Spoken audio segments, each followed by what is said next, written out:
ਸਤਿ ਸ਼੍ਰੀ ਅਕਾਲ ਜੀ, ਮੈਂ ਉਪਾਸਨਾ ਫਾਸਟ ਵੀਜ਼ਾ ਇਮੀਗ੍ਰੇਸ਼ਨ ਕੰਸਲਟੈਂਟਸ ਤੋਂ ਐਂਡ ਅੱਜ ਤੁਹਾਡੇ ਸਾਹਮਣੇ ਲਾਈਵ ਹੋਈ ਹਾਂ ਜੀ ਕੁਝ ਇਨਫੋਰਮੇਸ਼ਨ ਲੈ ਕੇ ਯੂਕੇ ਟੂਰਿਸਟ ਵੀਜ਼ਾ ਦੇ ਬਾਰੇ।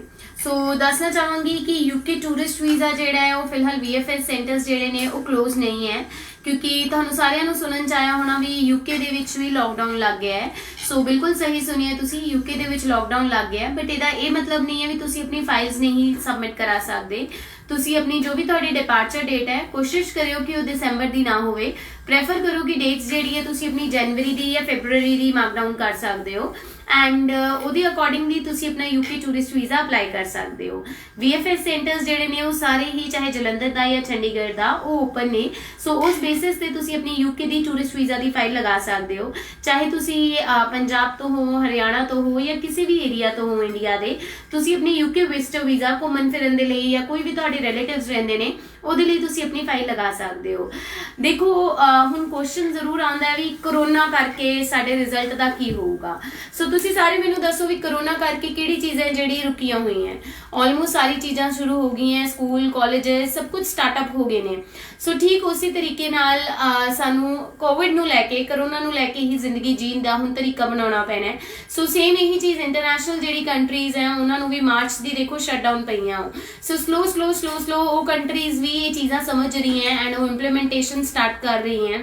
यूके ਦੇ ਆਲਰੇਡੀ ਕਾਫੀ ਵੀਜ਼ਾਸ ਆ ਚੁੱਕੇ ਨੇ ਐਂਡ ਸਟੱਡੀ ਵੀਜ਼ਾ ਵੀ यूके ਈਜ਼ੀਲੀ ਦੇ ਰਿਹਾ ਐਂਡ ਟੂਰਿਸਟ ਵੀਜ਼ਾ ਵੀ। ਐਂਡ यूके ਦੀ ਫਲਾਈਟ ਦੀ ਕੋਈ ਇਸ਼ੂਜ਼ ਨਹੀਂ ਹੈ, ਤੁਸੀਂ यूके ਵੀ ਫਲਾਈ ਕਰ ਸਕਦੇ ਹੋ ਈਜ਼ੀਲੀ। ਲਾਈਕ ਕੈਨੇਡਾ ਦੀ ਹਲੇ ਫਲਾਈਟਸ ਲਿਮਿਟਡ ਚੱਲ ਰਹੀਆਂ ਜਾਂ ਕੈਨੇਡਾ ਤੁਸੀਂ ਟਰੈਵਲ ਨਹੀਂ ਕਰ ਸਕਦੇ ਹੋ। ਸੋ ਯੂਕੇ ਦੇ ਕੇਸ ਇਦਾਂ ਦਾ ਕੁਝ ਨਹੀਂ ਹੈ। ਸੋ ਯੂਕੇ ਦਾ ਜੇਕਰ ਤੁਸੀਂ ਟੂਰਿਸਟ ਵੀਜ਼ਾ ਅਪਲਾਈ ਕਰਨਾ ਚਾਹੁੰਦੇ ਹੋ ਤੁਸੀਂ ਆਪਣਾ ਸਪਾਂਸਰ ਬੇਸਿਸ ਤੇ ਜਾਂ ਹੋਟਲ ਬੁਕਿੰਗ ਬੇਸਿਸ ਤੇ ਕਰ ਸਕਦੇ ਹੋ ਐਂਡ ਈਜ਼ੀਲੀ ਜਿਹੜੀ ਤੁਹਾਡਾ ਵੀਜ਼ਾ ਹੈ ਉਹ ਮਿਲ ਜਾਊਗਾ। ਬਟ ਇਹੀ ਹੈ ਕਿ ਜਿਹੜੀ ਤੁਹਾਡੀ ਟਰੈਵਲ ਡੇਟਸ ਹੈ ਉਹ ਥੋੜੀ ਜਿਹੀ ਤੁਸੀਂ ਆਪਣੀ ਫੈਬਰੂਅਰੀ ਜਨਵਰੀ ਦੀ ਮੈਂਸ਼ਨ ਕਰਕੇ ਚੱਲੋ ਐਂਡ ਈਜ਼ੀਲੀ ਤੁਹਾਨੂੰ ਵੀਜ਼ਾ ਮਿਲ ਜਾਏਗਾ। ਬਿਕਾਜ਼ ਯੂਕੇ ਪਹਿਲਾਂ ਵੀ ਇਦਾਂ ਹੀ ਕਰਦੀ ਸੀ ਕਿ ਜੇ ਆਪਾਂ ਮਾਰਚ ਵਿੱਚ ਵੀ ਫਾਈਲ ਲਗਾਈ ਐਂਡ ਆਪਾਂ ਮਈ ਦੀ ਡੇਟ ਲਗਾਈ ਤਾਂ ਮਈ ਔਨਵਰਡਸ ਹੀ ਸਾਨੂੰ ਵੀਜ਼ਾ ਮਿਲਦਾ ਸੀ, ਚਾਹੇ ਅਸੀਂ 2 ਮਹੀਨੇ ਜਾਂ 3 ਮਹੀਨੇ ਪਹਿਲਾਂ ਫਾਈਲ ਲਗਾ ਰਹੇ ਹਾਂ। ਸੋ ਸਿਮਿਲਰਲੀ ਹੁਣ ਚਾਹੇ ਨਵੰਬਰ ਚੱਲ ਰਿਹਾ, ਤੁਸੀਂ ਆਪਣੀ ਟਰੈਵਲ ਟੈਂਟੇਟਿਵ ਜਿਹੜੀ ਹੈਗੀ ਹੈ ਉਹ ਤੁਸੀਂ ਜਨਵਰੀ ਦੀ ਪਾਓ। ਬਟ ਕੁਝ ਇੱਕ ਚੀਜ਼ਾਂ ਦਾ ਤੁਸੀਂ ਧਿਆਨ ਰੱਖਣਾ ਹੈ ਜਿਸ ਵੇਲੇ ਤੁਸੀਂ ਆਪਣੀ ਫਾਈਲ ਅਪਲਾਈ ਕਰਨੀ ਹੈ।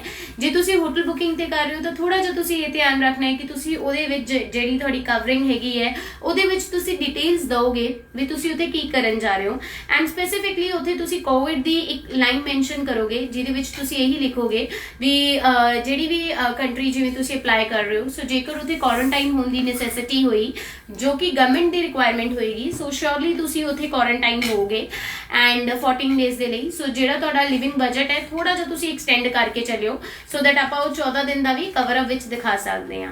ਐਂਡ ਇਫ ਇਨ ਕੇਸ ਤੁਸੀਂ ਇੱਕ ਹੋਰ ਲਾਈਨ ਮੈਂਸ਼ਨ ਕਰ ਸਕਦੇ ਹੋ ਕਿ ਜਿਸ ਵੇਲੇ ਆਪਾਂ ਆਪਣਾ ਵਿਜ਼ਟਰ ਵੀਜ਼ਾ ਅਪਲਾਈ ਕਰਾਂਗੇ ਜੇ ਉਸ ਵੇਲੇ ਕੋਵਿਡ ਦੀ ਕੰਡੀਸ਼ਨਸ ਬੋਥ ਕੰਟਰੀਜ਼ ਚਾਹੇ ਉਹ ਇੰਡੀਆ ਹੈ ਚਾਹੇ ਉਹ ਯੂਕੇ ਹੈ ਜੇ ਕੰਡੀਸ਼ਨਸ ਬੈਟਰ ਨਾ ਹੋਈਆਂ ਸੋ ਤੁਸੀਂ ਆਪਣੀ ਡੇਟਸ ਜਿਹੜੀ ਹੈ ਉਹ ਚੇਂਜ ਕਰ ਦੋਗੇ, ਯਾਨੀ ਕਿ your dates are flexible to change.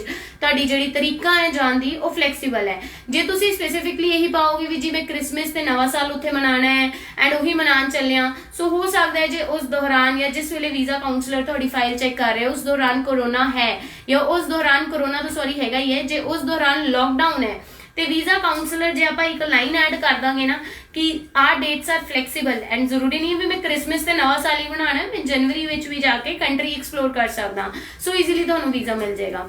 Same in case of sponsor, ਜੇ ਤੁਹਾਨੂੰ ਕੋਈ ਵੀ ਪਾਰਟਿਕੂਲਰ ਸਪਾਂਸਰ ਆ ਰਹੀ ਹੈ ਬਰਥਡੇ ਦੀ ਜਾਂ ਕੁਝ ਵੀ ਬੁਕਿੰਗਸ ਹੋਈਆਂ ਹੋਈਆਂ, ਅਫਕੋਰਸ ਜੇ ਕਿਸੇ ਵਿਆਹ ਦੀ ਸਪਾਂਸਰ ਹੈ ਉਹਨੂੰ ਤਾਂ ਆਪਾਂ ਚੇਂਜ ਨਹੀਂ ਕਰ ਸਕਦੇ, ਉਹ ਤਾਂ ਉਹੀ ਰਹੇਗੀ। ਜੇ 25 ਦਸੰਬਰ ਦਾ ਵਿਆਹ it will be happen on 25 December only.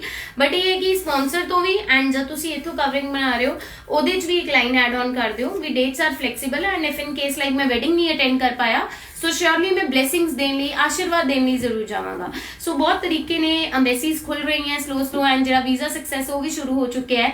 ਸੋ ਤੁਹਾਨੂੰ ਜੇਕਰ ਤੁਸੀਂ ਆਪਣਾ ਯੂਕੇ ਟੂਰਿਸਟ ਵੀਜ਼ਾ ਅਪਲਾਈ ਕਰਨਾ ਚਾਹੁੰਦੇ ਹੋ ਜਾਂ ਤੁਹਾਨੂੰ ਕੋਈ ਵੀ ਡਾਊਟ ਹੈ, ਤੁਸੀਂ ਕਿਤੋਂ ਵੀ ਫਾਈਲ ਲਗਾਈ ਹੋਈ ਹੈ, ਤੁਸੀਂ ਸ਼ਹਿਰ ਦੇ ਕਿਸੇ ਵੀ ਹਿੱਸੇ 'ਚ ਹੋ ਕੰਟਰੀ ਦੇ, ਕੋਈ ਪ੍ਰੋਬਲਮ ਨਹੀਂ ਹੈ, ਤੁਸੀਂ ਸਾਨੂੰ ਕਾਲ ਕਰੋ। ਸਾਡੀ ਜਿਹੜੀ ਐਡਵਾਈਸ ਹੈ ਉਹ ਫ੍ਰੀ ਆਫ ਕਾਸਟ ਹੈ ਐਂਡ ਕੋਵਿਡ ਕਰਕੇ ਜੇ ਤੁਸੀਂ ਡਿਸਟੈਂਸ ਤੇ ਹੋ, ਤੁਹਾਨੂੰ ਆਣਾ ਪੋਸੀਬਲ ਨਹੀਂ ਹੈ ਜਾਂ ਲੋਕਲ ਲਾਈਕ ਹਲੇ ਕਾਫੀ ਸਾਰੀ ਜਿਹੜੀ ਟਰਾਂਸਪੋਰਟੇਸ਼ਨ ਹੈ ਉਹ ਸਟਾਰਟਅਪ ਨਹੀਂ ਹੋਈ ਹੈ, so nothing to worry at ਆਲ।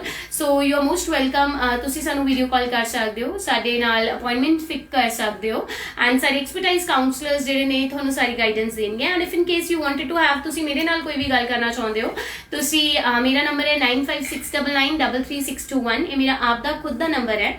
ਤੁਸੀਂ ਪਲੀਜ਼ ਇਹਦੇ ਵਿੱਚ ਸਭ ਤੋਂ ਪਹਿਲਾਂ ਮੈਨੂੰ ਮੈਸੇਜ ਕਰ ਦਿਓ ਇਫ ਇਨ ਕੇਸ ਤੁਸੀਂ ਕੋਈ ਵੀ ਕਾਉਂਸਲਿੰਗ ਵੀਡੀਓ ਕਾਲ ਦੇ ਥਰੂ ਲੈਣਾ ਚਾਹੁੰਦੇ ਹੋ। ਸੋ ਮੈਂ ਤੁਹਾਡੀ ਇੱਕ ਅਪਾਇੰਟਮੈਂਟ ਫਿਕਸ ਕਰਾਂਗੀ ਐਂਡ ਉਹਦੇ ਅਕੋਰਡਿੰਗਲੀ ਜੋ ਵੀ ਤੁਹਾਡੇ ਡਾਊਟਸ ਹੋਣਗੇ ਟੂਰਿਸਟ ਵੀਜ਼ਾ ਯੂਕੇ ਦੇ ਰਿਲੇਟਡ ਮੈਂ ਸ਼ੋਰਲੀ ਉਹ ਕਲੀਅਰ ਕਰਾਂਗੀ। ਐਂਡ ਤੁਸੀਂ ਸਾਨੂੰ ਮਿਲ ਸਕਦੇ ਹੋ, ਸਾਡੇ ਆਫਿਸਿਸ ਨੇ ਲੁਧਿਆਣੇ ਤੇ ਰਾਏਕੋਟ ਦੇ ਵਿੱਚ। ਤੁਸੀਂ ਆਓ ਐਂਡ ਸਾਨੂੰ ਮਿਲੋ ਐਂਡ ਆਉਣ ਤੋਂ ਪਹਿਲਾਂ ਪਲੀਜ਼ ਇੱਕ ਵਾਰੀ ਅਪਾਇੰਟਮੈਂਟ ਜ਼ਰੂਰ ਫਿਕਸ ਕਰੋ। ਕੋਈ ਵੀ ਵਧੇਰੀ ਜਾਣਕਾਰੀ ਲਈ ਤੁਸੀਂ ਸਾਨੂੰ ਕਾਲ ਕਰ ਸਕਦੇ ਹੋ। ਸਾਰੇ ਕੰਟੈਕਟ ਨੰਬਰਸ ਹੈ 9569933621 9569933621 9569933622। Thank you so much ji and have a great day and be safe from COVID and sanitize your hand and wear mask. Thank you.